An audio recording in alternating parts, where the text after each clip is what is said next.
Guys, Dom at DLR Performance. Just a quick one.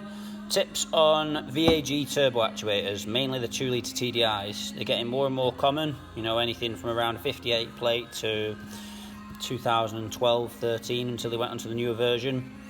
Loss of power, coil lights flashing, low boost codes, you know, and it ends up usually being the turbo actuator. Obviously after you've checked boost leaks and things like that, or you get a turbo actuator position code. Now, we're getting the phone ringing a couple of times a week. People fitted a turbo actuator and, you know, it's better, they've still got a problem, it's coming up with turbo position faults now, what have they done wrong?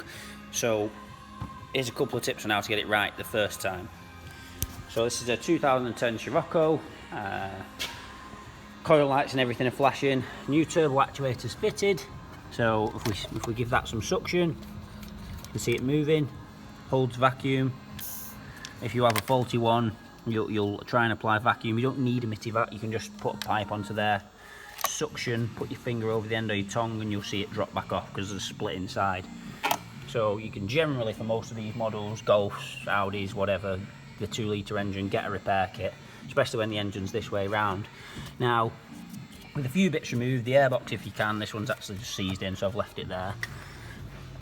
These bolts out, there's the actuator rod, the threaded bar, that bottom nut needs coming off. Easiest way to do it with that moved is just bend that down a little bit, that heat shield.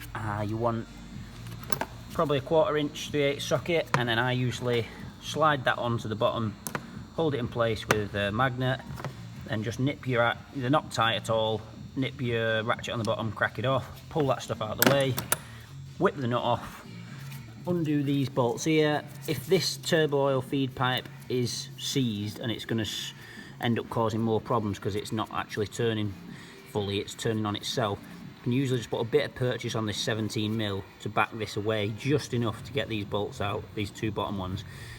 Take that out, you get your new actuator side by side, match roughly where the nut is, put a bit of thread lock or a bit of super glue just to hold it in place, slide that in, bolt it back up. Where's your bottom nut on? As you can see, this isn't fully bolted up, it's just loose. You can see we've got, where's my little stick? See, we've got a little bit of movement there, we're not fully bolted up, that's just all loose. If you watch now. So we've not bolted it all up properly. Now, this is the bit where you need to set it up so that it's done right. Because there is procedures on Bosch and a couple of diagnostic machines, but they never really work because you've not got it within tolerance for it to work. And it's all about having the right resistance while we've got full vacuum. Now, on the end of the actuator, we've got a 5-volt supply, position sensor, and the signal, and the earth yellow. So we have got an oscilloscope rigged up here, but you can use a multimeter. So if we go into the red, like I say, you can use a multimeter and just put a little nick in that wire or whichever way you want to do it. Now, just have a look at that now, just put my earth on.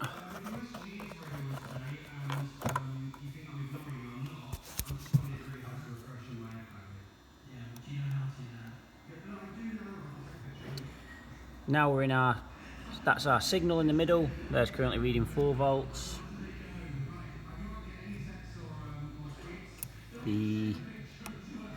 Sorry, I said it wrong. The bottom yellow is the supply, the red's the earth, and brown position sensor. Anyway, we need to concentrate on the position, so we're in there, reading 4 volts.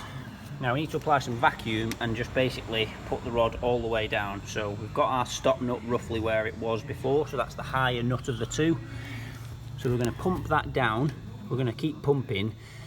We are sucking, but the actuator pushing down on this version is full boost position, so while it's idling, the actuator is all the way down, ready to make boost. So we'll put some suction on. Like I say, you could do this different ways, but Mitivac is the easiest. Keep pushing that down all the way, and you'll watch the voltage coming down.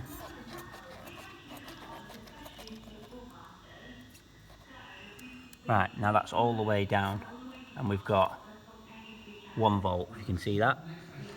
Just alter this.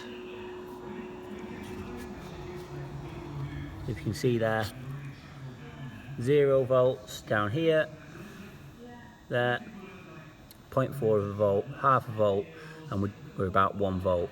We need to get this figure to 0.4 as close as we can, so that's 400 millivolts with full vacuum all the way down. So if we need to get this figure lower, we need to wind the top nut up to allow the actuator to go down more. So if I just wind that top nut a little bit now, I'm just literally winding the threads up, about 3 or 4 threads. See the gap now we've got there? So we'll apply more vacuum, so that allows us to come down more. So we're nearly getting towards full vacuum. So I'm just below 0.4. So we'll back that off a bit. Wind the actuator, wind the top nut down a little bit to stop it going as far down as to stop. Pump this back up or suck it back up, or whichever way you're going to do it.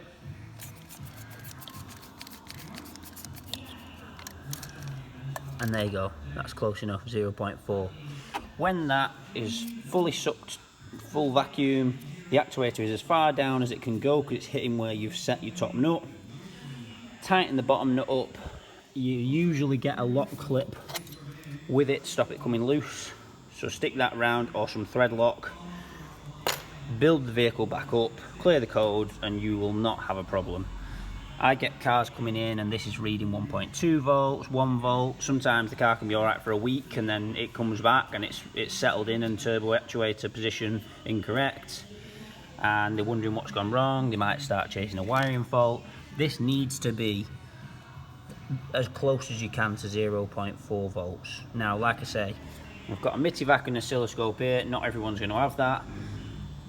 If you can get yourself a little pin or whatever to put earth on one side of your multimeter, set it on volts, positive side on that middle wire, you are going to get a display of voltage.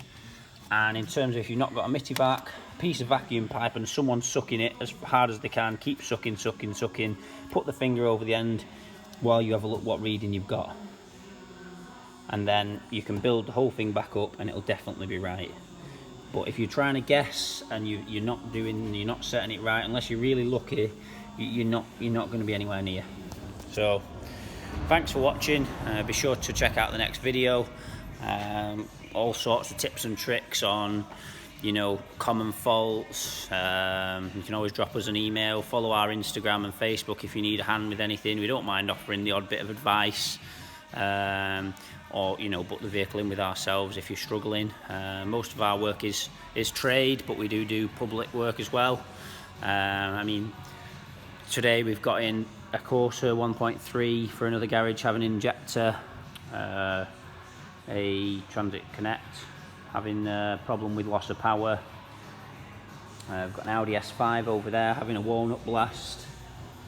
911 Carrera 4 having a service and a couple of bits of jobs. So we do know our stuff. We're not the best out there. We try our best. Not everyone gets everything right first time, but we're there to offer advice and keep checking our videos out. We're going to be putting quite a few on YouTube just to help people out. Drop us a message if there's anything you'd like us to focus on.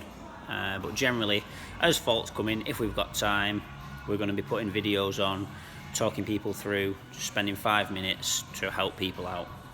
So thanks for watching. I'm Dom. Cheers for that.